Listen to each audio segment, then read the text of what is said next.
जी, पेशाब का फुजला खून में मिलने से ब्लड यूरिया हो जाएगा। अगर फुजला खारिज ना हो, खून में मिल जाए, जिस्म के खून से सही तरह फिल्टर ना हो, तो ब्लड यूरिया। मनी, इस तरह मनी जो बदन इंसानी का इंतहाई कीमती सरमाया है, बचपन में ये अज्जाए बदन की नशोनुमा और इर्तिका के काम आते हैं। बॉडी इनसे नशोनुमा पाती है। फिर लड़कपन में तालीम व हुनर कसब सीखने में जिस्म की बुलुगत के बाद जो तैयार होकर मनी की थैलियों में भर जाती है, जिसको कुदरत पेशाब के हमरा थैलियों में पर मसाना या पखाना का दबाव पड़ने पर थोड़ा थोड़ा खर्च करती रहती है। क्यों? जरूरत से ज्यादा हो गई, या मकदार की ज्यादती और कसरत खून की पैदाइश की सूरत में ज्यादा पैदा होने लगती है, तो कुदरत बदख्वाबी ख्वाब में मुकारबत के जरिए इसका अखराज करती रहती है। तो नाइटफॉल हो जाता है। कुदरत ने उसका इंतजाम किया हुआ है। कुदरत बदख्वाबी के जरिए इसका अखराज करती रहती है, जो नौजवानों में बसूरत एहतलाम, औरतों में सलानो रहम यानी लकोरिया की सूरत में 10-15 यौम बाद, या माह 2 माह बाद मर्ज की सूरत में नहीं कहलाती। यानी अगर हफ्ते में या 10 दिन में एक दफा हो गया है, 15 दिन में हो गया है, महीने बाद हो गया है, बास को 2 माह बाद होता है, तो डेट्स ओके, कोई मसला नहीं, सेहत की अलामत है। उसको खौफ नहीं दिलाना। पैसे बटोरने के लिए खौफ दिलाया जाता है। इस तरह ये मजी जो खारिज होती है, अल्लाह ताला ने कितना खूबसूरत निजाम रखा हुआ है। क्योंकि मनी में एक तेजी होती है, उससे पहले उसको लुब्रिकेट करने के लिए, उसमें रतूबत पैदा करने के लिए अल्लाह ताला पहले मजीद भेज देते। उसका कोई नुकसान नहीं। तो जो जाहल लोग होते हैं, जिनको इलम नहीं होता, तो इसको कतरे कह के या पता नहीं कितने तरीकों से लोगों को लूटती।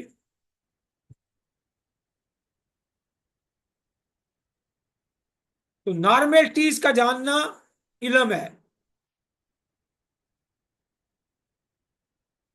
90% इलम जो है वो नॉर्मेलिटीज का जानना है। तो ये नॉर्मल है।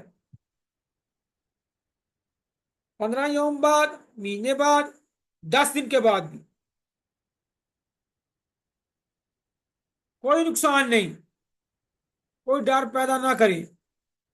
ये डिपेंड करता है 10 दिन या 15 दिन या महीना या महीने में 2 दफा उसकी खुराक क्या है।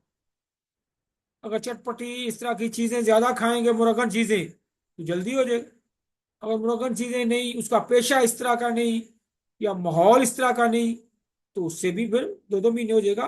नहीं होगा, कोई नुकसान नहीं। 10 दिन के बाद हो जाए या महीने बाद हो जाए, तो खौफ दिलाने की कोई जरूरत नहीं है।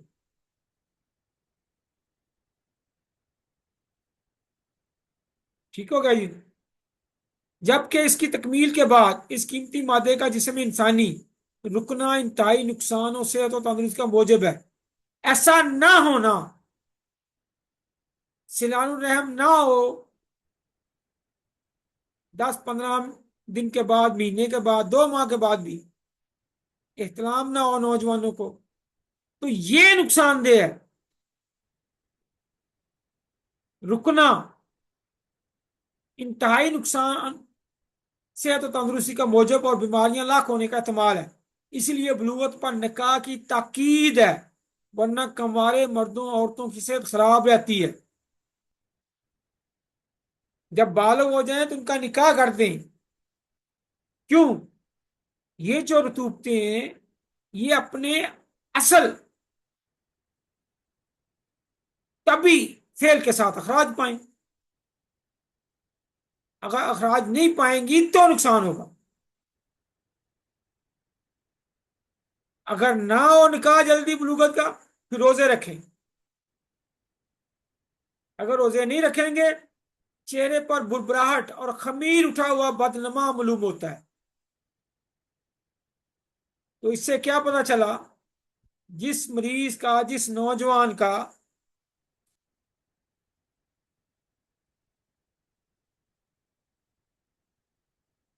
चेहरा भुरभुरा हो, खमीर उठा हुआ हो, इसका मतलब है बड़बड़ाहट क्या? फिर बुरबुराहट, इसका मतलब क्या है? बुरबुरा सा, खमीर उठा हुआ सा, इसका मतलब है कि उसकी टूटते जिस्म में रुकी हुई है, उसकी सेहत खराब है। और फिर बताया यही रसौलियों का सबब बनती है, शदीद जहनी कफियत का असबाब बनती है ये चीजें।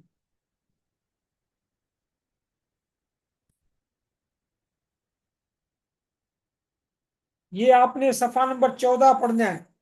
फिर यही सफा नंबर 15 भी है इसी तरह। ये सारी चीजें बकाए नौ इंसानी के लिए जरूरी हैं।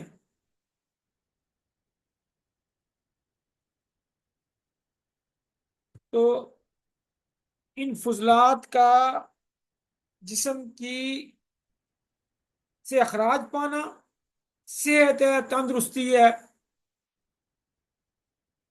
और जिंदगी की बका की जमानत है।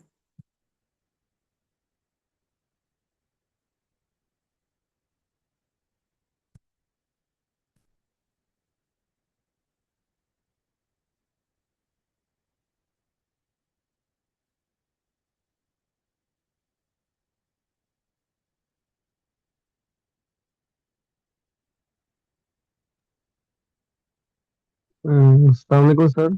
ये बात सुन। सर अगर गुर्दे में रसोली हो तो इस बारे, दाएं गुर्दे में, वो भी सर फजलात रुके हुए हैं। तो यही यही तो पढ़ रहे हैं ना, वहाँ गुर्दों की सफाई। जी जी। गुर्दे जब गुर्दे के अंदर सर, गुर्दे के अंदर। गुर्दों का में जो खून से सफाई है ना, गुर्दों का फेल क्या है, अब मौजूद डिफरेंट हो जाएगा चले। गुर्दों से जितना मवाद हम निकलता है, गुर्दे फिल्टर का काम करते हैं ना। जैसे छन्नी आप जेहन में रखें, हाँ जी। छाननी आप छानते हैं, अगर कोई सुराख ही बंद हो जाए, उस छानने ही ना तो क्या होगा, वहां मवाद रुक जाएगा, सुराख बंद हो जाएगी। एक सुराख बंद हो, दो हो, तीन हो, चार हो, और बढ़ते जाएं आस्ता आस्ता, ज्यादा सुराख होते सारे सुराख बंद हो जाए। तो फिर क्या होगा, जो वहां पे मटेरियल है